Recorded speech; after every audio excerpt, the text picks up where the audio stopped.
The rain hammered against my windshield as I pulled into the parking lot of Frisco Elite Academy, my worn Ford Explorer looking out of place among the parade of Mercedes and BMWs. Thursday afternoon pickup duty. Usually Amanda handled the mornings, and I took care of afternoons, a system that worked perfectly with my schedule at Wells Fargo. Noah and Ethan would be bouncing off the walls by now, ready to tell me about their day in that rapid-fire way 7-year-olds had perfected. I grabbed my umbrella and jogged toward the entrance, dodging puddles and other parents making the same mad dash. The academy's marble lobby felt like a cathedral, all soaring ceilings and hushed voices. Rich families paying for rich experiences. Amanda had insisted on this place when we moved to Frisco 3 years ago. The boys deserve the best education, she'd said, and I couldn't argue with that logic. My salary as a senior financial advisor could handle the tuition, barely. Mr. Brooks? I turned to see Mrs. Patricia Wilson, the twins' second-grade teacher, walking toward me with an expression I couldn't quite read. Professional concern, maybe? She was a veteran educator, probably in her 50s, with the kind of warm demeanor that made kids feel safe. Mrs. Wilson, hello. How are the boys doing today? Well, that's actually what I wanted to discuss with you. She glanced around the lobby, noting the handful of other parents within earshot. Could we step into my classroom for a moment? I have some concerns I'd like to share. My stomach dropped. Is everything okay? Are they hurt? No, nothing like that. They're fine physically, it's just… Well, some things they've mentioned have me a bit worried. I followed her down the hallway, my mind racing through possibilities. Had they gotten into trouble? Bullying? Academic issues? The boys were good kids. Mischievous sometimes, sure, but never anything serious. Mrs. Wilson's classroom smelled like crayons and hand sanitizer. Colorful artwork covered every available wall space, and tiny desks arranged in perfect rows faced the whiteboard.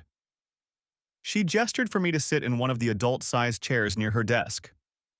Mr. Brooks, I want to preface this by saying that Noah and Ethan are wonderful children. They're bright, well-behaved, and generally very happy. But over the past few weeks, they've made some comments that have concerned me. What kind of comments? She pulled out a small notebook from her desk drawer. Well, last Tuesday during sharing time, Noah mentioned visiting Mommy's other house and how much fun it was. When I asked him about it, he said it was where Mommy goes for work meetings, but the way he described it, it sounded very much like a home environment rather than an office. Other house? I felt my pulse quicken. We only have one house.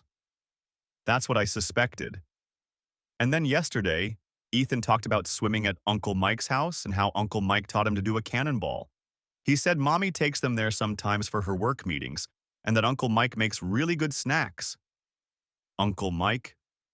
The name hit me like a punch to the gut. Amanda had mentioned a client named Mike Harrison several times over the past few months. Harrison Properties, she'd said. Some high-end real estate development project she was consulting on. Mrs. Wilson, when you say they visit this house, how often are we talking about? From what I can piece together from their conversations, it seems like it might be a regular thing. Maybe once a week? They seem very comfortable there, very familiar with the routine. Noah mentioned that Uncle Mike has a big TV in the basement where they watch movies while Mommy has her meetings upstairs. Upstairs. Meetings. My mouth went dry. I hope you don't mind me bringing this up, Mrs. Wilson continued, but in my 23 years of teaching, I've learned to pay attention when children describe situations that don't quite add up. Sometimes kids see things differently than adults, but they're usually remarkably accurate about the basic facts. No, I appreciate you telling me. Really? I stood up, my legs feeling unsteady. I'll definitely look into this. I'm sure there's a perfectly reasonable explanation. Mrs. Brooks mentioned she's in marketing consulting, so perhaps this client has become something of a family friend? Perhaps. The word came out harsher than I intended. Where are the boys now? They're in the aftercare program. Would you like me to call them? Yes, please. While she made the call, I stared out the classroom window at the parking lot, my mind churning. Amanda's Thursday afternoon client meetings had become a regular thing over the past couple of months. She'd started staying out later, coming home energized and distracted. When I'd asked about her work, she'd been enthusiastic about this Mike Harrison character and his innovative approach to residential marketing. Daddy! Noah's voice snapped me back to the present. Both boys barreled into the classroom, backpacks flying behind them. Hey guys, ready to go home? Can we get ice cream? Ethan asked, bouncing on his toes. We'll see. Say goodbye to Mrs. Wilson. In the car, I decided to test the waters carefully. The last thing I wanted was to alarm them or make them feel like they'd done something wrong. So how was school today? Good. We learned about butterflies, Noah said from the back seat. Did you know they taste with their feet? That's gross, Ethan chimed in. But cool. That is pretty cool. Hey, Mrs. Wilson mentioned you guys have been talking about visiting somewhere with Mom. For her work? Oh yeah, Uncle Mike's house. Noah's voice brightened. He has the best pool ever. It's huge and it has this waterfall thing. Uncle Mike sounds fun. What's he like? He's really nice, Ethan said. He taught me how to do a proper dive, and he always has good snacks, not the healthy stuff Mom usually brings. Real snacks like Oreos and fruit gummies. And he has this awesome basement, Noah added. It's like a movie theater, but better. We watched The Incredibles last time while Mom and Uncle Mike had their meeting upstairs. Upstairs? There it was again. How many times have you been to Uncle Mike's house? The boys looked at each other in that silent communication way twins had mastered. I don't know, Noah said finally. A bunch of times, usually on Thursdays when you pick us up from school. Usually on Thursdays. My hands tightened on the steering wheel. Is Uncle Mike Mom's friend? Ethan asked innocently. He's her client, buddy. Someone she works with. Oh, well, he's really nice. He said next time we come over, he might set up the slip and slide in the backyard. I forced a smile. That sounds fun. But inside, my world was cracking apart. That evening, Amanda came home around 7:30, just as I was finishing cleanup from dinner. She looked radiant, hair perfectly styled, makeup fresh, wearing a dress I didn't recognize. Sorry I'm late, she said, kissing my cheek. The meeting with Mike ran longer than expected. We're finalizing the marketing strategy for his new development in Plano. How did it go? Really well. He's incredibly ambitious. This project could be huge for his company. She opened the refrigerator and pulled out a bottle of white wine. Did you eat already? The boys and I had spaghetti. There's some left if you want. I'm not really hungry. Mike took me to this amazing sushi place to discuss the campaign over dinner. You'd love it. Very upscale. Mike took her to dinner. My chest tightened. Where are the boys? She asked, pouring herself a generous glass of wine. Upstairs getting ready for bed. They had a good day at school. Great. I'll go say goodnight in a minute. She settled onto the couch with her wine, checking her phone. I noticed she was smiling at whatever she was reading. Amanda, can I ask you something? Mm-hmm. She didn't look up from her phone. The boys mentioned visiting Mike's house for your meetings. Her fingers stopped moving across the screen, but she didn't look up. What about it? I just thought it was interesting that you're meeting at his house instead of an office. He works from home a lot. Big developers often do. Besides, his house has this amazing view of Lake Louisville, very inspiring for the marketing materials. She finally looked up, her expression carefully neutral. Why? Is there a problem? No problem, I was just curious. The boys really seem to like him. He's wonderful with children, very family-oriented. His own kids live with his ex-wife in Austin, so I think he enjoys having Noah and Ethan around. His ex-wife? He's divorced. Has been for about 2 years now. She stood up. I should go say goodnight to the boys. After she disappeared upstairs, I sat alone in our living room, staring at the family photos on the mantel. 12 years of marriage, 12 years of building a life together, of shared dreams and mutual respect. Or so I'd thought. I pulled out my phone and typed Harrison Properties into Google. The company website was sleek and professional, featuring photos of luxury condominiums and single-family homes throughout the Dallas area. Mike Harrison's bio described him as a visionary developer committed to creating premium living spaces that enhance communities. The photo showed a handsome man in his early 40s with salt and pepper hair and an expensive smile. I dug deeper, finding news articles about his recent projects and a brief mention of his divorce settlement from 2023. According to public records, he'd paid his ex-wife $2.1 million, suggesting he was doing quite well financially. The next morning, I got to the office early and called my friend Dave Sweeney, who worked in commercial real estate lending at Chase. Tyler, how's life in the suburbs treating you? Can't complain. Listen, Dave, I need a favor. What can you tell me about Harrison Properties? Mike Harrison specifically. Harrison, good reputation in the industry, solid financials, completed projects on time and under budget. Why? Amanda's doing some consulting work for him. Just wanted to make sure he's legitimate. Oh, he's legitimate all right. Worth about $15 million, I'd guess. Nice guy too. Met him at a few industry events. Recently divorced though. Heard the settlement was brutal. Divorced? Yeah, messy situation from what I understand. His ex claimed he was having affairs, but nothing was ever proven in court.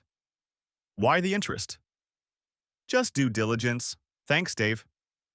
Anytime. Hey, we should get together soon. Sarah's been asking about Amanda. Definitely. I'll call you. I hung up and stared at my computer screen, but the numbers on my financial reports might as well have been hieroglyphics. My mind was elsewhere, replaying every Thursday afternoon for the past 2 months. Amanda's new clothes, her improved mood. The way she'd started working out more, paying extra attention to her appearance. And my sons, innocently swimming in another man's pool while their mother had meetings upstairs. I needed more information. During my lunch break, I drove to the address I'd found for Harrison Properties. It was a modest office building in Legacy West. Nothing fancy, but professional. I parked across the street and called the main number. Harrison Properties, this is Jennifer. Hi, I was wondering if Mike Harrison was available for a quick consultation. I'm looking at some investment properties in the area. I'm sorry, but Mr. Harrison is working from home today. Would you like to schedule an appointment for next week? Working from home? Of course. What about Amanda Brooks? I believe she handles marketing? Oh yes, Mrs. Brooks. She's actually at a site visit with Mr. Harrison today. Can I take a message? No message, I'll call back. Site visit. On a Thursday, while my sons were in school. That afternoon I picked up Noah and Ethan as usual, but instead of heading straight home, I made a detour. Where are we going, Dad? Noah asked. I thought we'd get some ice cream and maybe drive around a bit. Check out some of the nice neighborhoods. I'd found Mike Harrison's home address through the county property records. He lived in Willow Bend, one of Plano's most exclusive communities. The house sat on a corner lot, a sprawling Mediterranean-style mansion with a circular driveway and immaculate landscaping. Wow, that's a big house, Ethan said as we drove slowly past. Sure is. What do you think it might cost? $1 million? Noah guessed. Probably more than that. I pulled into a parking spot at a nearby grocery store and called Amanda. Hey, how's the site visit going? Good. Really productive. Mike's showing me the new development in McKinney today. McKinney? That's pretty far. Not too bad. About 30 minutes from his house? His house, not his office. What time do you think you'll be home? Probably around 6. We still have 2 more sites to visit. Okay, Love you. Love you too. I sat in the parking lot for a long time after hanging up, watching other families go about their normal Thursday afternoon routines. Soccer practice, grocery shopping, homework. Simple, honest lives. Not elaborate deceptions involving real estate developers and innocent children. That evening, I was determined to dig deeper, but carefully. I waited until Amanda was in the shower before approaching the boys. Hey guys, can I ask you something about Uncle Mike's house? They looked up from their Legos, eager to share. What do you want to know? Noah asked. Well, I was wondering what the inside looks like. You mentioned a basement? It's so cool. Ethan's eyes lit up. It has this huge TV and really comfortable couches. And there's a popcorn machine. A popcorn machine? Wow. What about the rest of the house? It's really big, Noah said.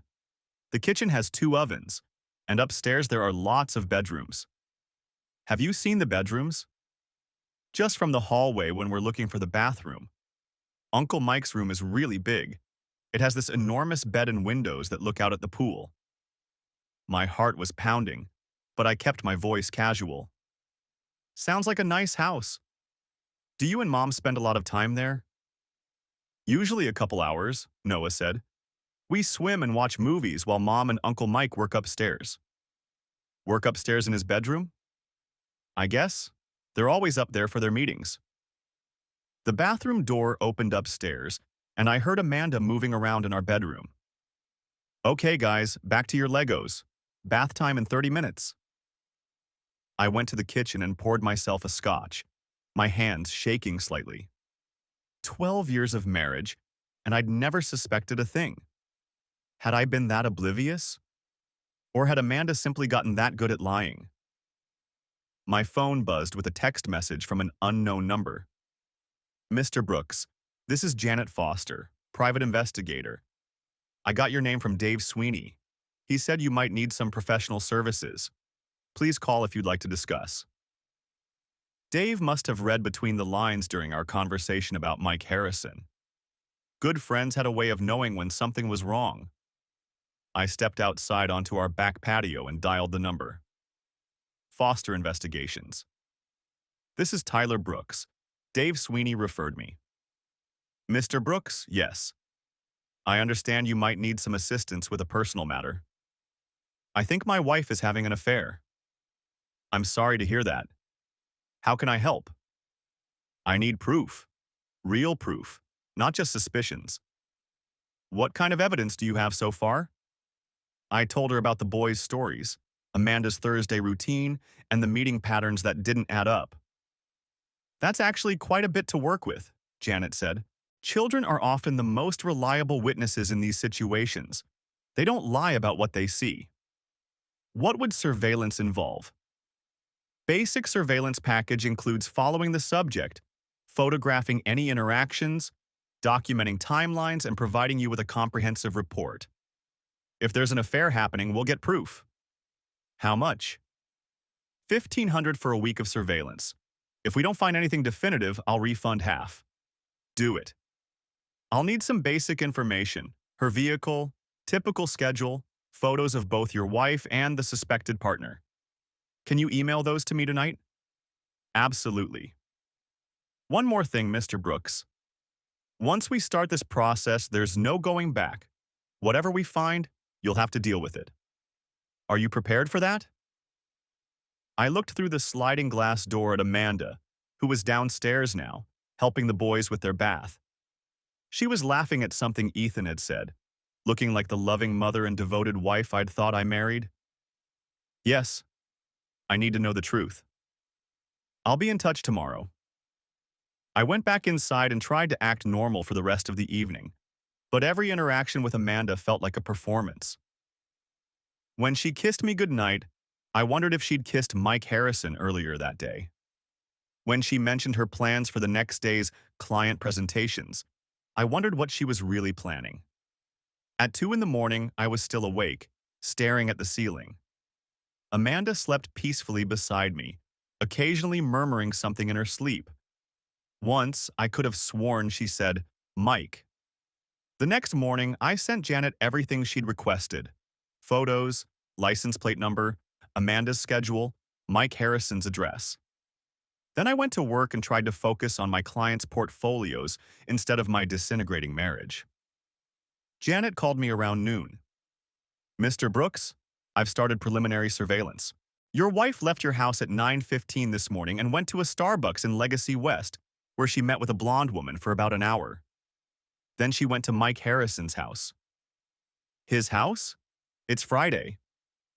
Yes, she's been there for 2 hours now. His car's in the driveway, and I photographed her entering through the front door. Are my sons with her? No, she was alone. So the Thursday routine with the boys was just one part of it. She was seeing him other days too. I'll continue surveillance and update you this evening. The rest of the day crawled by. I must have checked my phone 100 times waiting for updates. Around 4 o'clock, Amanda texted me. Running errands this afternoon. Pick up boys from school as usual? Running errands. I texted back, sure, no problem. When I picked up Noah and Ethan, they seemed subdued. Everything okay, guys? Mom was supposed to take us to Uncle Mike's house today, Noah said. But Mrs. Patterson, their babysitter, picked us up instead. Maybe Mom had other work to do. Yeah, probably, Ethan agreed, but he sounded disappointed. That evening, Amanda came home around 6 with shopping bags from Nordstrom. Successful day of errands, I observed. Very. I found some great things for the marketing presentation next week. She showed me several expensive outfits. Mike wants me to present to his investors, so I need to look professional. These look expensive. It's an investment. If this project goes well, it could lead to a lot more work. How much more work are you planning to take on with Harrison Properties? She paused in hanging up her new clothes. What do you mean? I just wondered if you're planning to make them your primary client. You've been spending a lot of time on their projects. Mike has big plans. This could turn into a long-term consulting contract. That's great. I tried to sound supportive. How long-term are we talking? Hard to say. Maybe 6 months. Maybe longer. 6 months of Thursday afternoon. Meetings with my sons. 6 months of Friday errands. 6 months of lies. Janet called me after Amanda had gone to bed. Mr. Brooks, I have some preliminary findings. Your wife spent 3 hours at Mike Harrison's residence today. I was able to photograph them together on his back patio around 2 p.m. The interaction appeared intimate, holding hands, kissing. Kissing? Yes. I also followed her to Nordstrom afterward, where she spent approximately $800 on clothing. The receipts show the purchases were made on a credit card registered to Harrison Properties. He bought her clothes? It appears so. I have photos of the transaction if you need them. What about next week? I'll continue surveillance Monday through Friday. If the pattern holds, I should have comprehensive documentation by the end of next week. Thank you. Mr. Brooks, I'm sorry. I know this isn't easy. It wasn't easy. It was devastating, but it was also clarifying.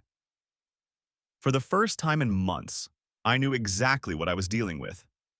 I spent the weekend in a strange state of hyper-awareness, watching Amanda for signs I'd previously missed. The way she smiled when her phone buzzed, the way she'd started working out religiously, the new lingerie that had appeared in her dresser drawer. On Sunday, while she was at yoga, I searched her home office, tucked inside a folder labeled Harrison Properties Marketing Materials. I found copies of invoices she'd submitted to Mike's company over the past 4 months. $23,000 in consulting fees. For a marketing consultant, that was excellent money. I also found a real estate brochure for luxury condominiums in Mike's latest development. Someone had circled a 3-bedroom unit on the top floor. The price? $650,000. On Monday morning, I called my lawyer. Kevin, it's Tyler Brooks. Tyler, how are things? Haven't heard from you since that real estate closing last year. Things are complicated. I need to ask you about divorce law. There was a pause. I'm sorry to hear that. What's going on? I think Amanda is having an affair. I've hired a private investigator, and it looks like I'm going to have evidence soon. Okay, walk me through what you know. I told him everything. The boy's innocent revelations, Janet's surveillance findings, the financial irregularities. Tyler, this is actually a fairly strong case, especially with the children involved. Texas is a no-fault divorce state, so the affair itself doesn't impact property division, but it could definitely affect custody if she's exposing the boys to inappropriate situations. What kind of custody arrangement could I expect? Given what you've described, you'd have a good chance at primary custody. The fact that she's taking the children to her paramour's house for what they believe are work meetings could be seen as poor judgment by a judge. How long does the process take? Depends on how much she wants to fight it. If it's uncontested, maybe 6 months.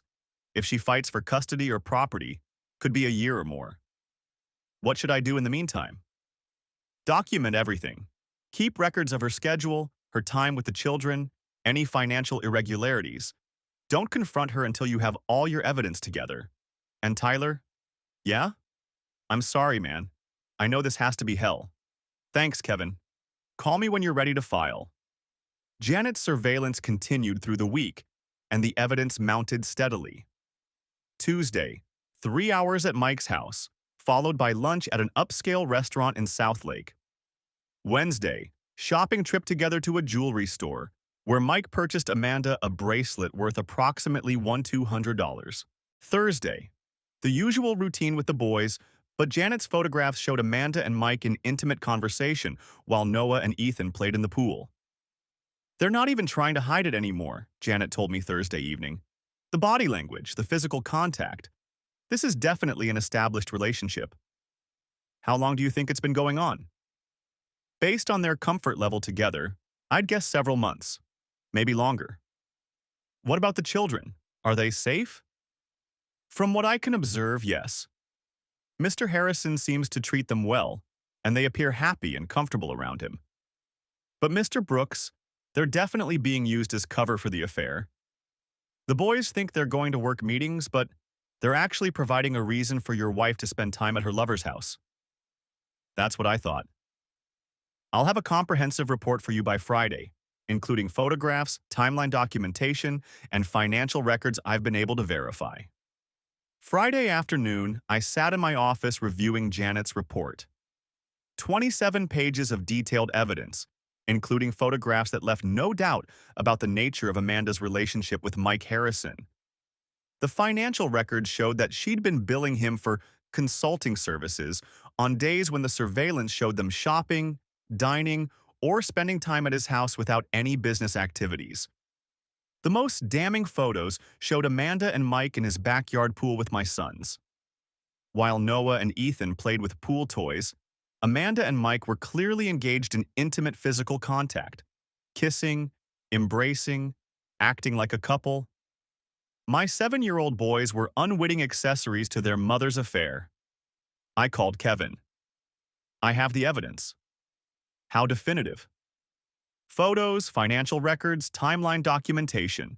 No question about what's happening. Are you ready to proceed?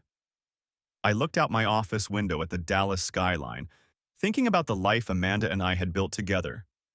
The house in Frisco, the dreams we'd shared, the future we'd planned. Yes, file the papers. I'll need you to come in Monday morning to review everything and sign the documents. Tyler, once we file, she'll be served within a few days. Are you prepared for that confrontation? I've been preparing for it all week. What about the boys? That's my primary concern. I want to minimize the impact on them as much as possible. We'll ask for temporary custody pending the final settlement. Given the evidence, I'm confident we can get it. Kevin, there's something else. I want to make sure Mike Harrison faces consequences too. What kind of consequences? Professional ones, business ones. I want him to understand that actions have consequences. Tyler, be careful. Don't do anything that could hurt your custody case. I'm not talking about anything illegal, but Mike Harrison has built his business on his reputation. Maybe it's time that reputation reflected the truth about his character. What are you thinking? I have contacts throughout the financial services industry in Dallas. Real estate developers depend on relationships with banks, investors, and financial advisors. If those relationships became complicated, it might impact his business prospects. Just don't do anything that could be construed as harassment or interference with his business. I won't. But Mike Harrison is about to learn that there are consequences for breaking up families. That weekend, I began making phone calls. My first call was to Dave Sweeney at Chase. Dave, remember that conversation we had about Mike Harrison? Sure. Did your wife's consulting project work out? In a manner of speaking. Dave, I need to tell you something, and I need you to keep it confidential for now. Amanda's having an affair with Harrison. Jesus, Tyler, I'm sorry. I'm filing for divorce Monday. But here's the thing. I have evidence that she's been billing him for consulting work while they were actually conducting their affair. Some of those bills were for days when they were shopping together or spending time at his house with my kids. That's fraud. Exactly. And it makes me wonder what other ethical corners Harrison might be cutting in his business practices. Tyler, what are you asking me to do? I'm not asking you to do anything improper, but if Harrison comes looking for financing in the future, you might want to be extra careful about your due diligence. A man who's willing to involve someone else's children in an affair might not be the most trustworthy business partner. I understand. Thanks, Dave. I appreciate it. I made similar calls to 4 other friends in commercial real estate, banking, and investment services. I wasn't asking anyone to do anything unethical or illegal. I was simply sharing information about Mike Harrison's character and suggesting they might want to be cautious in any future business dealings.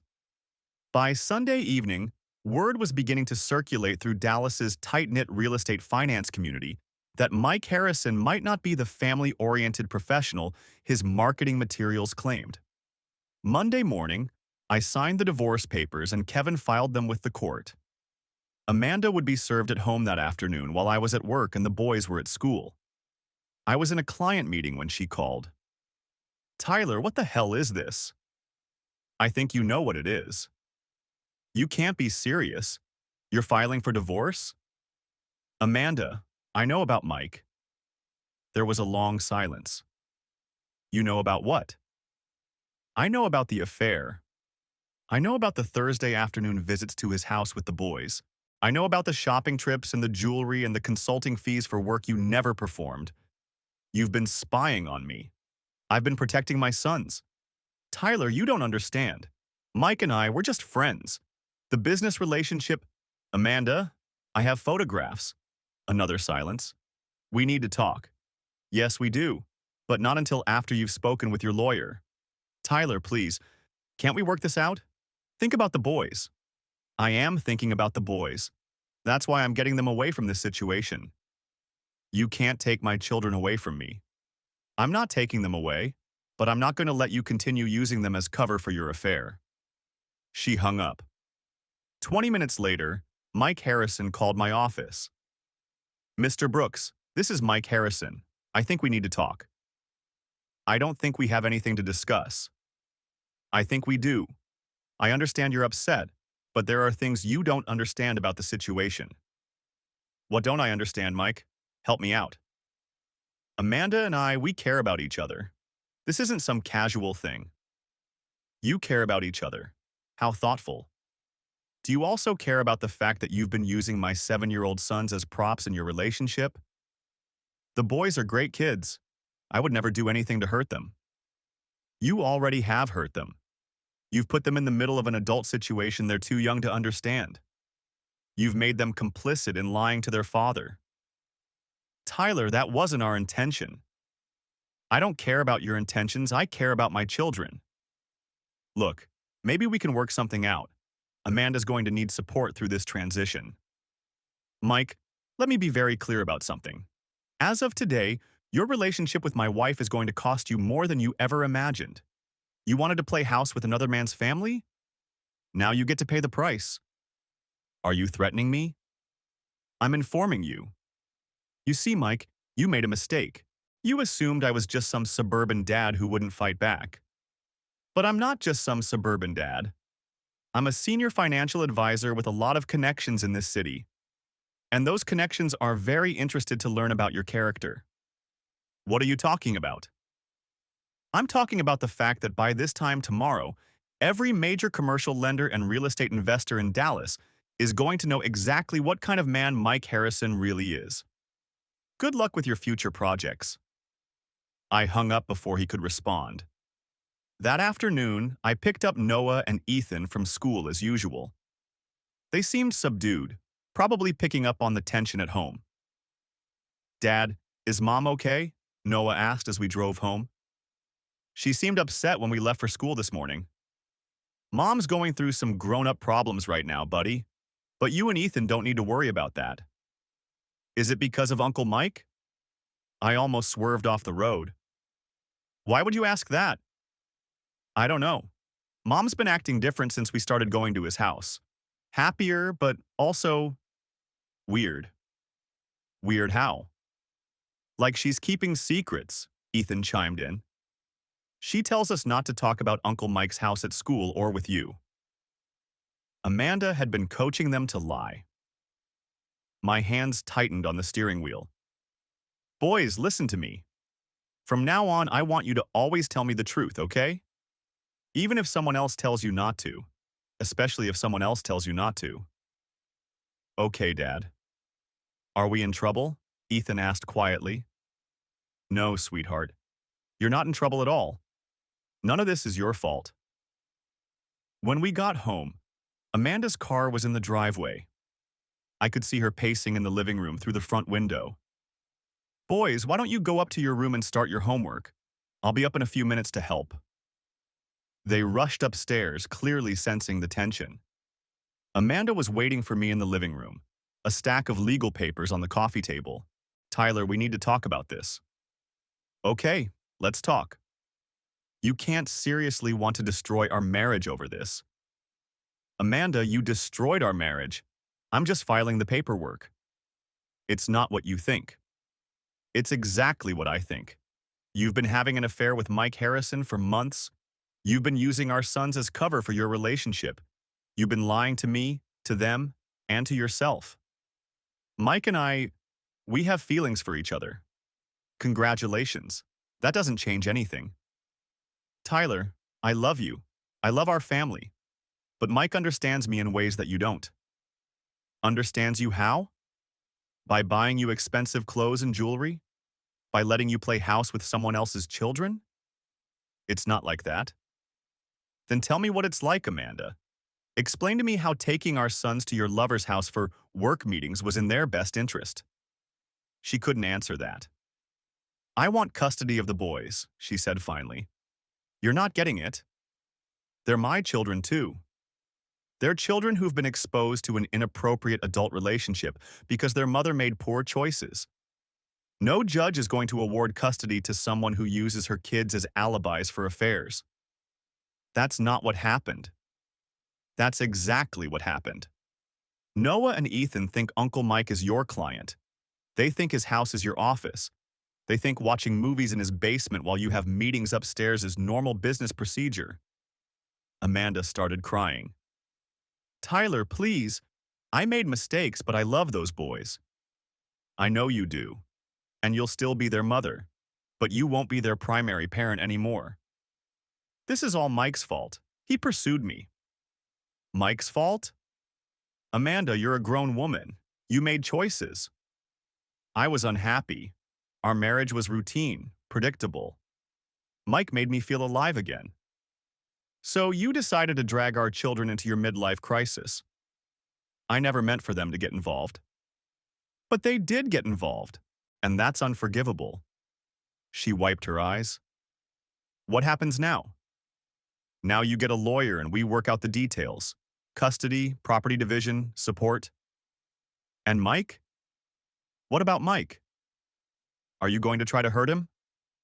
Amanda, Mike is a grown man who made the conscious decision to break up a family.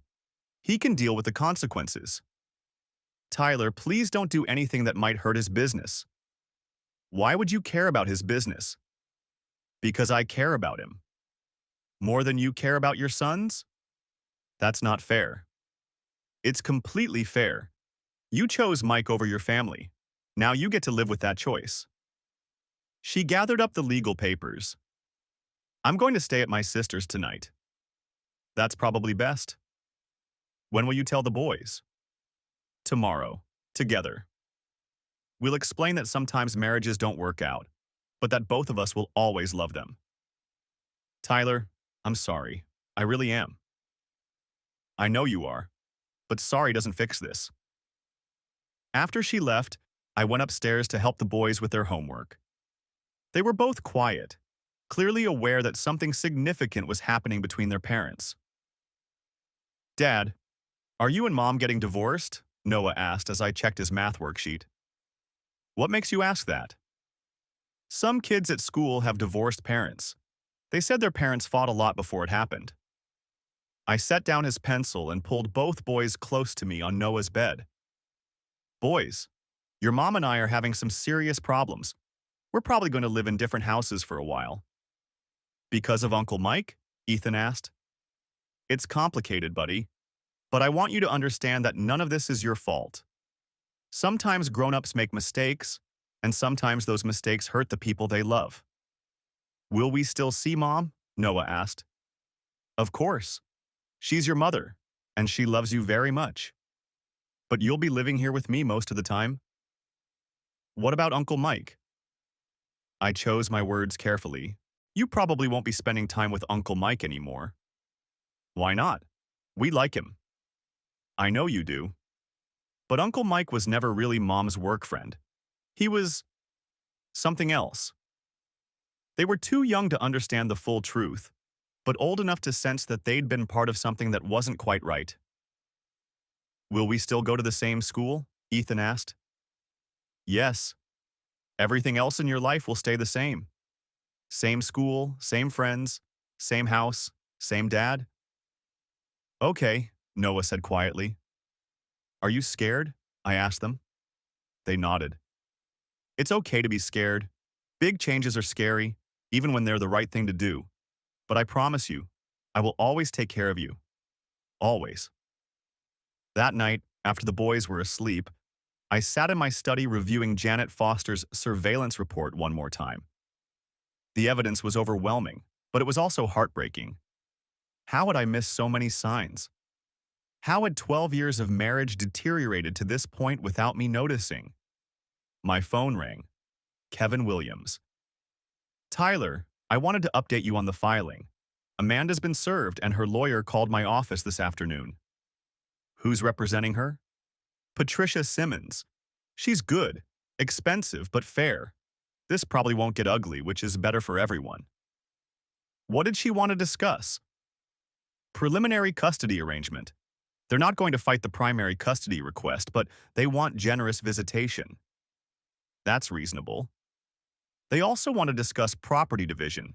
Amanda's claiming the consulting income from Harrison Properties as separate property. $23,000 in consulting income for an affair? That's what we'll argue. The timing and circumstances make it pretty clear that the payments weren't for legitimate business services. What about Harrison himself? Any response from him? Funny you should ask. I got a call from his lawyer today, too. Apparently, he's concerned about potential defamation issues. Defamation? For what? He claims you've been spreading false information about him in business circles. I haven't spread any false information. I've shared factual information about his character with business associates. Tyler, be careful. Don't give him ammunition for a counterattack. Kevin, Mike Harrison involved my children in his affair. I'm not going to apologize for making sure people know what kind of man he is. Just stick to the facts and don't make any statements you can't prove. Everything I've said can be proven. Good. I'll talk to you tomorrow. The next morning, I got a call from my assistant at Wells Fargo. Tyler, you have a visitor in the lobby. A Mike Harrison? I hadn't expected him to show up at my office. Bold move. Send him up to conference room B. I'll be there in a few minutes. I took my time walking to the conference room, wanting to project calm confidence. Mike Harrison was seated at the far end of the table, looking less polished than he had in his company photos. Good. Mike, this is unexpected. Tyler, I think we got off on the wrong foot yesterday. I don't think we got off on any foot at all. I think you've been sleeping with my wife for months while using my children as cover. It's not that simple. It's exactly that simple. He leaned forward. Look, I understand you're angry. But Amanda and I, what we have is real. We're in love. Congratulations. That doesn't change the fact that you involved my 7-year-old sons in your deception. We never meant for them to get caught in the middle. But they did get caught in the middle. They think your house is Amanda's office. They think watching movies in your basement while you two fool around upstairs is a normal work environment. Tyler, I care about those boys. If you cared about them, you would have stayed away from their mother. You don't understand. Amanda was unhappy. She felt trapped. So you rescued her? How noble. I gave her something she wasn't getting at home. You gave her an escape from responsibility. There's a difference. Mike stood up. Tyler, I want to be straight with you. Amanda and I are planning a future together. With your permission or without it. My permission? For what? We want to get married after your divorce is final. And you want my blessing for this? I want your cooperation, for the boys' sake. Mike, let me be very clear about something. You will never be a father figure to my sons. You will never have any authority over them. You will never again use them as props in your relationship with their mother. You can't control what happens during Amanda's visitation time. Actually, I can. It's called a morality clause. Amanda won't be allowed to have overnight guests when the boys are with her. She won't be allowed to expose them to romantic relationships for at least 18 months. You can't do that. I already have. It's in the divorce filing. Mike's composed demeanor cracked slightly. Tyler, you're making this more difficult than it needs to be. Am I? Let me tell you what's going to be difficult, Mike. Explaining to your business partners why your personal conduct makes you a liability. Explaining to potential investors why they should trust someone who involves children in affairs. Explaining to your industry colleagues why you can't separate business from pleasure. You're trying to ruin my business. I'm providing information about your character to people who might need to make informed decisions about working with you. That's interference with business relationships. That's transparency about personal conduct.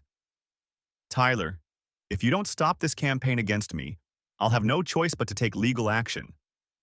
What kind of legal action? Defamation. Tortious interference with business relationships. Mike, everything I've said about you is true and can be proven. You're welcome to try to sue me, but discovery in a defamation case would be very interesting. All those surveillance photos, financial records, phone records. Are you sure you want all of that in the public record? He glared at me for a long moment.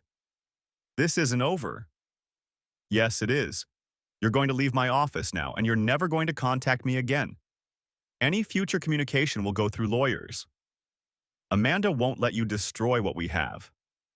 Amanda doesn't get a vote anymore. She made her choice. After he left, I called Janet Foster. Janet, I need you to document any attempts by Mike Harrison or Amanda to contact me directly. If there's any hint of harassment or intimidation, I want it recorded. You think they might try something? Mike Harrison just threatened legal action against me. He's desperate. Desperate people make mistakes. I'll keep monitoring. Thanks. That afternoon, I picked up Noah and Ethan from school and took them to Chuck E. Cheese. We needed some normal family time before the real changes began. Dad, this is awesome, Noah said, clutching a handful of tokens. Why did you decide to bring us here today? Can't a dad take his boys out for pizza and games? You can, Ethan said. But you usually only bring us here for special occasions. Maybe today is a special occasion. We played skee ball and air hockey, ate mediocre pizza, and pretended that everything was normal. For 2 hours, it almost felt like it was. On the drive home, Noah asked the question I'd been dreading. Dad, when you and Mom get divorced, will we have to choose who to live with? No, buddy. The judge will decide what's best for you and Ethan. But I'm pretty sure you'll be living with me most of the time. What about Mom? You'll spend time with Mom too. Maybe every other weekend and some days during the week. Will she live with Uncle Mike? I don't know. That's up to her. I hope she doesn't, Ethan said quietly. Why not? Because then it would feel like she picked him instead of us. The innocence of that statement hit me like a physical blow. My 7-year-old son had grasped the fundamental betrayal that Amanda still seemed unable to acknowledge. Ethan, Mom didn't pick Uncle Mike instead of you. She made some bad choices, but she loves you and Noah very much. Then why did she lie to us about him? I didn't have a good answer for that. That evening, Amanda called to talk to the boys. I listened to their side of the conversation from the kitchen. Hi, Mom. Yeah, we had fun at Chuck E. Cheese. No, Dad didn't say anything bad about you. When are you coming home? Oh, okay. Love you too. When they hung up, Noah came into the kitchen. Mom says she's going to be staying at Aunt Sarah's for a while. That's probably best for now. Dad, do you hate Mom? No, buddy, I don't hate her. I'm disappointed in her, and I'm hurt by some of the choices she made, but I don't hate her. Do you hate Uncle Mike? I don't like Uncle Mike very much right now. Because he took Mom away from us? Because he made some very bad choices that hurt our family. Will you ever forgive Mom? I thought about that for a moment. Someday, maybe. But forgiveness doesn't mean everything goes back to the way it was. I know. Tommy's parents got divorced last year, and he said it's weird, but not as bad as when they were fighting all the time. Were Mom and I fighting a lot? Not fighting exactly, but you stopped laughing together. Another insight from my 7-year-old that cut right to the heart of the matter. When had Amanda and I stopped laughing together? When had we become roommates instead of partners? The next few weeks fell into a strange routine. I got the boys ready for school in the morning, worked a full day at Wells Fargo, picked them up in the afternoon, helped with homework, made dinner, and handled bedtime routines. Amanda called every evening to talk to them, and she took them for dinner twice a week. The divorce proceedings moved forward with minimal drama. Patricia Simmons was professional and realistic, acknowledging that Amanda's position was weak given the evidence of the affair and the involvement of the children. We settled on a custody arrangement that gave me primary residence, with Amanda getting the boys every other weekend and one evening per week. The property division was straightforward since most of our assets were joint. Amanda kept her car and some personal items, and I kept the house and my retirement accounts. She was ordered to repay the $8,500 in personal expenses she'd charged to Harrison Properties, and the court ruled that her consulting income would be considered marital property subject to division. Mike Harrison's business began to suffer almost immediately. 3 different commercial lenders declined to finance his upcoming projects, citing concerns about management integrity. 2 potential investors pulled out of deals after learning about his personal conduct. His business partner, apparently unaware of the affair until word began circulating, demanded a meeting to discuss the company's reputation risk. I heard about these developments through my network of friends in the financial services industry. Word traveled fast in Dallas's tight-knit business community, especially when it involved someone who'd been careless enough to involve children in an affair. 6 weeks after filing for divorce, I got a call from Dave Sweeney. Tyler, thought you should know. Mike Harrison's company just lost the financing for their big McKinney project. The bank cited concerns about management reliability and judgment issues. Is that so? Yeah. Harrison tried to find alternative financing, but apparently the story has made its way around town. Nobody wants to touch him right now. Interesting. Tyler, I have to ask, are you behind this? Dave, I haven't done anything unethical or illegal. I've simply shared factual information about Mike Harrison's character with people who asked. The information being that he conducted an affair with a married mother and involved her 7-year-old children in the deception. That he paid for personal expenses related to the affair through business accounts. That his judgment regarding personal and professional boundaries is questionable. All true? All provable in court? Fair enough. Just wanted to make sure you're not crossing any lines. I'm not. But Mike Harrison is learning that actions have consequences. Amanda called me that evening, furious. Tyler, what are you doing to Mike's business? I'm not doing anything to Mike's business. His partner wants to buy him out. 3 deals have fallen through in the last month. People are calling him unreliable.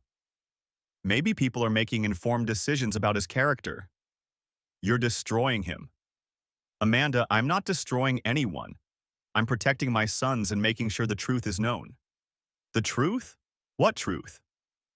The truth that Mike Harrison is the kind of man who involves other people's children in affairs. The truth that he has poor judgment about boundaries. The truth that he can't be trusted to separate personal desires from professional responsibilities. He's a good man, Tyler. No, Amanda, he's not. A good man doesn't break up families. A good man doesn't use children as cover for affairs. A good man doesn't put his personal gratification ahead of everyone else's well-being. You're being vindictive. I'm being protective. There's a difference. Tyler, please, Mike doesn't deserve this. What about what our sons deserve, Amanda? Do they deserve to have been used as props in your relationship? Do they deserve to have been coached to lie to their father? We never coached them to lie. You told them not to talk about Uncle Mike's house at school or with me. What would you call that? She was quiet for a long moment. I'm sorry about that. We handled it badly. Yes, you did. But that doesn't justify what you're doing to Mike's career. Amanda, let me ask you something.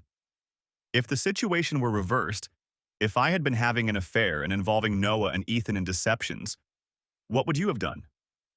That's different. How is it different? You wouldn't have done that. You're right, I wouldn't have.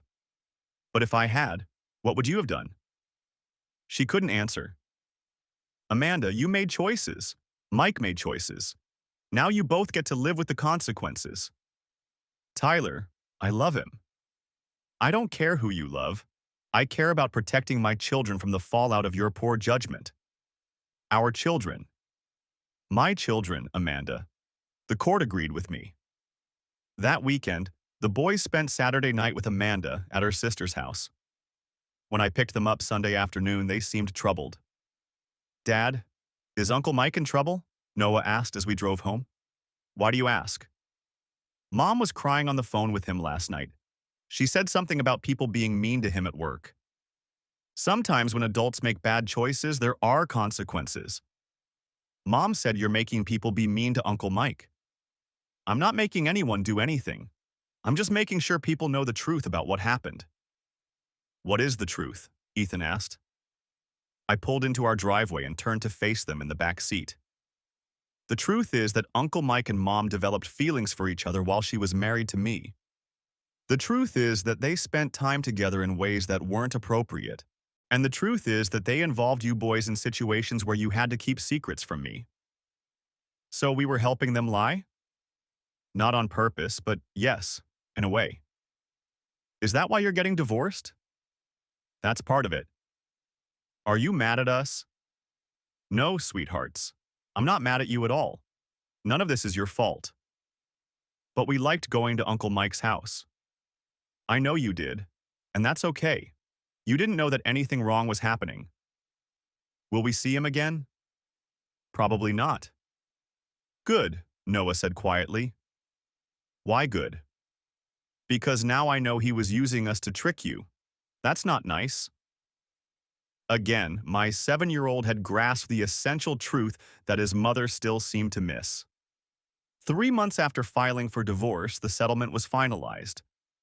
Amanda got standard visitation rights with the morality clause intact. No overnight guests when the children were present for the next 18 months. I got primary custody, the house, and most of our joint assets. Amanda was ordered to complete a parenting class focused on age-appropriate boundaries and child welfare. Mike Harrison's business partnership dissolved 2 weeks later. His partner bought him out for significantly less than the company was worth 6 months earlier. Mike tried to start a new development company, but the financing never materialized. Word was that he was considering leaving Dallas altogether. Amanda moved into a one-bedroom apartment in Addison, about 20 minutes from our house in Frisco. She found part-time work with a small marketing firm, making about half what she'd earned as an independent consultant. Her relationship with Mike survived the business turmoil, but barely. The stress of his professional difficulties and her custody restrictions put strain on their great love affair. Life with Noah and Ethan settled into a new normal. I handled school drop-offs and pickups, homework supervision, little league practices, and weekend activities. They adapted to the new routine with the resilience of children, though they occasionally asked difficult questions about why their family had changed. 6 months after the divorce was final, I was coaching Noah and Ethan's little league team to the district championship. Both boys had grown more confident and independent, taking on additional responsibilities at home and excelling academically. Their teachers noted that they seemed more settled and focused than they had during the tumultuous period before the divorce. Amanda attended their games when her visitation schedule allowed, but she and I maintained strictly cordial interactions focused entirely on the children's needs. She never brought Mike to any school or sports events, a boundary I'd established through the court that she actually seemed to appreciate. One evening, as I was tucking the boys into bed, Ethan asked a question that had been weighing on my mind too. "Dad, do you think you'll ever get married again?" "I don't know, buddy. Maybe someday. Why?" "I just want to make sure that if you do, you pick someone who's nice to us and doesn't lie. If I ever get married again, I promise I'll choose very carefully, and I'll make sure you boys approve of her first." "Good. Because we know what to look for now." "What do you mean?" "We know the difference between someone who's pretending to be nice and someone who's really nice," Noah explained. "Uncle Mike was pretending. We can tell the difference now." "You're very smart, boys." "Dad, are you happy now?" Ethan asked. I thought about that question. Was I happy? The divorce had been devastating, the betrayal crushing. But looking at my sons, confident, honest, well-adjusted despite everything they'd been through, I realized that I was content in a way I hadn't been for months before the truth came out. "Yes, buddy, I'm happy. Are you?" "Yeah, things are better now." "Even though Mom doesn't live here anymore?" "Even though. We know you'll always tell us the truth, and we know Mom loves us even if she made mistakes." "That's very mature." "We had to grow up a little," Noah said, matter-of-factly. A year later, I ran into Mike Harrison at a Starbucks in Legacy West. He looked older, more tired. I nodded politely and ordered my coffee, planning to leave without conversation. "Tyler," he called out as I headed for the door. I turned back. "Mike, how are the boys?" "They're fine." "Good. I wanted to say something to you." "Okay." "I wanted to apologize for involving them in the situation. That wasn't right." "No, it wasn't. I was thinking with my heart instead of my head. Amanda was so unhappy and I thought I was helping her. By breaking up her family? By giving her an escape. But I realize now that I was selfish. I should have encouraged her to work things out with you instead of pursuing her." "Yes, you should have. For what it's worth, I'm sorry. And I hope someday you can forgive me." I studied his face, looking for signs of manipulation or self-serving motivation. What I saw was genuine regret. "Mike, I don't hate you. but I will never forgive you for involving my children in your affair. That crossed a line that can't be uncrossed. I understand. I hope you learned something from this experience. I learned that there are consequences for every choice, and that some consequences last longer than others. Yes, they do. Are you and Amanda, do you think you'll ever reconcile? No. What's broken can't be fixed. She misses the boys terribly. She sees them every week. It's not the same. No, it's not.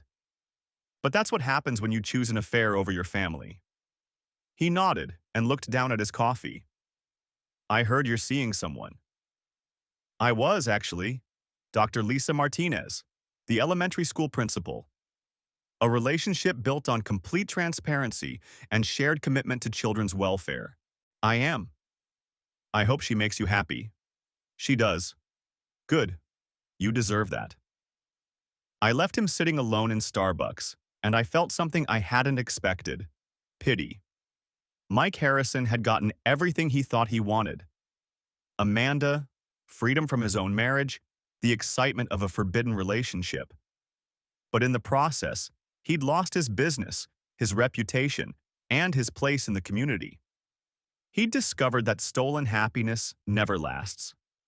2 years after our divorce was final, Amanda asked if we could modify the custody arrangement to allow her more time with the boys.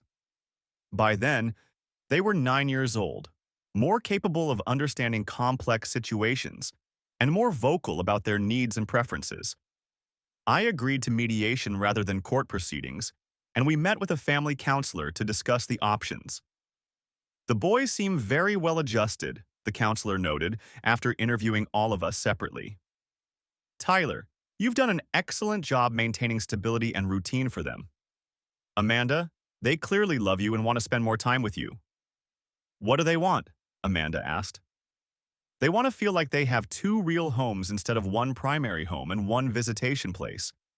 They want overnight visits with you to feel normal, not like special occasions. What would that look like practically? I asked. Perhaps alternating weeks instead of alternating weekends. The boys would spend 1 full week with each parent, changing over on Sundays. I looked at Noah and Ethan, who were sitting between Amanda and me. What do you guys think? We'd like to try it, Noah said, but we want some rules. What kind of rules? No more secrets, Ethan said firmly. If something important is happening, we want both of you to know about it. And no putting us in the middle of grown-up problems, Noah added. If you guys disagree about something, you have to work it out without us. Those are very good rules, the counselor said. Do you both agree to them? Amanda and I both nodded. There's one more thing, Ethan said. If Mom wants to live with Uncle Mike, that's okay. But we want to know the truth about it, not pretend it's something else. Amanda blushed. Boys, Uncle Mike and I aren't living together. But you might someday? I don't know, maybe. If you do, we want to meet him again as your boyfriend, not as your client, Noah said. We're old enough to understand the difference now. The wisdom of my 9-year-olds continued to amaze me. We agreed to try the alternating week schedule, with the understanding that either parent could request modifications if problems arose. Amanda also agreed to complete family therapy sessions focused on age-appropriate communication and boundary setting. The new custody arrangement worked well. The boys appreciated having substantial time with both parents, and Amanda seemed more relaxed without the constraints of limited visitation. She and Mike had indeed moved in together, and when the boys met him again 6 months later, it was as Amanda's boyfriend rather than as a family friend with mysterious business meetings. He's different now, Noah told me after their first dinner together. More honest, less trying to be our friend. Is that better? Yeah, we know where we stand with him now. And where do you stand? He's Mom's boyfriend. He's nice to us, but he's not trying to be our dad. That's better. Mike had learned some lessons too, apparently. 3 years after our divorce, I married Lisa Martinez in a small ceremony attended by both boys, my family, and close friends. Amanda attended with Mike, and there was no awkwardness or tension. We'd all moved forward. During the reception, I had a quiet moment with Amanda while the boys danced with Lisa. "They look happy," she said, watching Noah and Ethan spin around with their new stepmother. "They are happy. Lisa's good for them. And for you." "Thank you." "Tyler, I need to say something I should have said a long time ago." "Okay. I'm sorry. Not just for the affair, but for how I handled it. For involving the boys, for lying to you, for putting my wants ahead of their needs. I know you are. Do you forgive me?" I thought about that question. Did I forgive her? The anger was gone, replaced by indifference and occasionally by genuine concern for her well-being as the mother of my children. I'm not angry anymore, if that's what you're asking.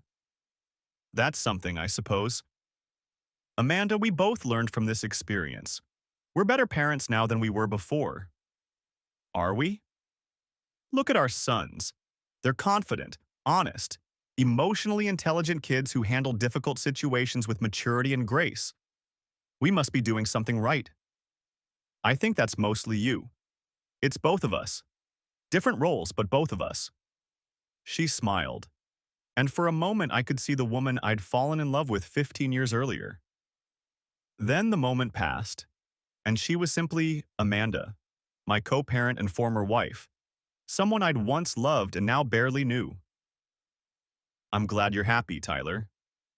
I'm glad you are too. And I was. Not because I was generous or magnanimous, but because happy, stable co-parents made better decisions for their children. Amanda's happiness served my son's interests, so I genuinely wanted her to find peace. 5 years after the divorce, Noah and Ethan were 12 years old and thriving. They split their time between two homes, two sets of parents, and two different family dynamics. They'd learned to navigate complex relationships with grace and honesty. Noah played competitive baseball and planned to try out for his middle school team. Ethan had discovered a talent for art and spent hours sketching elaborate fantasy worlds. Both boys maintained excellent grades and close friendships. One evening, as I helped Ethan with a history project about family immigration stories, he asked me about our family story. "Dad, for this project, I need to write about how our family changed over time. How do I explain about you and Mom?" "What do you want to say about it?" "I want to say that sometimes families change shape, but they don't break. We used to be one family in one house, and now we're one family in two houses." That's a good way to put it. And I want to say that even when adults make mistakes, families can figure out how to be okay again. Do you think our family is okay? Yeah, different, but okay. Maybe even better than okay. Why better? Because now everybody tells the truth, and nobody has to pretend or keep secrets. I hugged my 12-year-old son, marveling again at his insight. He was right. Our family was better than okay. We were honest, stable, and genuinely loving toward each other, despite the complicated history. That night, after both boys were in bed, I sat in my study looking through photo albums from their younger years. Pictures of birthday parties, vacations, family holidays. In many of the photos from the year before the divorce, I could see signs I'd missed at the time. Amanda's distracted expressions, the boys' slightly confused looks when we were all together. Lisa found me there and sat down beside me. "Regrets?" she asked gently. "No, just thinking about how much we've all grown. The boys are amazing." "They are. They've handled everything with such maturity. Because they had a father who prioritized their well-being over his own anger. I made plenty of mistakes too. Maybe. But you put them first when it mattered most." I closed the photo album. Sometimes I wonder what would have happened if I'd handled things differently, if I'd tried harder to save the marriage. You couldn't save a marriage that one person had already abandoned. I suppose not. Tyler, can I ask you something? Of course. Do you ever wonder if Amanda regrets her choices? I think she regrets the way she handled things. I don't think she regrets leaving the marriage. What about Mike? I think Mike learned that there are consequences for breaking up families, but I also think he genuinely loves Amanda, and she loves him. They're probably better suited for each other than she and I were. That's very mature of you. It's very practical of me. Amanda's happiness affects the boy's well-being, so I have a vested interest in her finding peace. Lisa smiled. You're a good man, Tyler Brooks.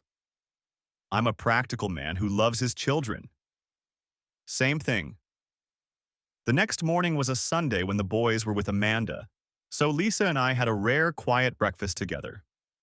As we read the newspaper and drank coffee, my phone rang. Amanda. Tyler, I'm sorry to bother you, but I wanted to give you a heads up about something. What's going on? Mike proposed last night. Congratulations. Thank you. We're planning a small wedding this summer. The boys seem excited about it. Good. Tyler, we'd like your blessing. You have it. Really? Amanda, if Mike makes you happy and treats the boys well, then I support your marriage. He does make me happy, and he's learned a lot about being a step-parent. I'm glad. Would you and Lisa consider coming to the wedding? I looked at Lisa, who'd been listening to my side of the conversation. She nodded. We'd be honored to attend. Thank you. That means a lot. After I hung up, Lisa asked, How do you feel about that? Good, actually. The boys need to see that their parents can support each other's happiness. Even after everything that happened? Especially after everything that happened. Amanda and Mike paid a heavy price for their choices. They lost a lot. Business relationships, social standing, trust. If they've learned from those mistakes and built something genuine together, they deserve to be happy. And if they haven't learned, then they'll face the consequences of those choices too. But that's not my problem anymore. 6 months later, Lisa and I attended Amanda and Mike's wedding with Noah and Ethan. It was a small ceremony in Mike's backyard, attended by close family and a few friends. The boys served as ring bearers, proud to play an important role in their mother's new beginning. During the reception, Mike approached me while I was watching the boys play with their cousins. Tyler, thank you for being here today. Of course. I know this can't be easy for you. Actually, it's easier than I expected. Amanda looks happy. She is. We both are. I'm glad. Tyler, I want you to know that I'll never try to replace you as the boy's father. I understand my role, and I respect yours. I appreciate that. I also want you to know that I've learned from my mistakes. What happened between Amanda and me at the beginning? I'll never put children in that position again. Good. I hope someday you can forgive me for the way things started. Mike, I've moved past anger. I can't forgive you for involving my children in an affair, but I can accept that you've learned from your mistakes. That's more than I deserve. It's what my sons deserve, adults who've learned to make better choices. Thank you. I watched Mike walk back to Amanda, who was laughing with her sister near the wedding cake. They looked genuinely happy together, and that was the best outcome I could hope for. Not because I was particularly generous, but because my children deserved parents who had found peace. 7 years after our divorce, Noah and Ethan were 14 years old and preparing for high school. They'd grown into confident, honest young men who handled complex family dynamics with remarkable maturity. One evening, as we were planning their high school course selections, Noah asked me a question that caught me off guard. Dad, do you think you and Mom would still be married if she hadn't had the affair? I set down the course catalog and looked at both boys. They were old enough for honest answers to difficult questions. I don't know. We had problems in our marriage that went deeper than the affair. What kind of problems? We'd grown apart. We wanted different things. We'd stopped communicating honestly with each other. So the affair was a symptom, not the cause? Ethan asked. That's a very insightful way to put it. Yes, I think the affair was a symptom of problems that already existed. Do you think you would have figured out how to fix those problems? I don't know. Maybe not. Your mom needed something I couldn't give her, and I needed something she couldn't give me. But you and Lisa work really well together, Noah observed. We do, but Lisa and I are different people than Mom and I were when we got married. We've both learned a lot about what we need in a relationship. So maybe the divorce was actually good for everyone, Ethan asked. Maybe. It was certainly good for you boys in some ways. How? You learned that adults can make mistakes and recover from them. You learned that families can change shape without breaking. You learned that honesty is more important than avoiding difficult conversations. And we learned that you and Mom both love us enough to put our needs first, Noah added. Yes, that too. Do you think Mom learned those things too? I think so. She's a better mother now than she was 7 years ago. And Mike's a good stepdad. Is he? Yeah. He doesn't try to be our father, but he cares about us.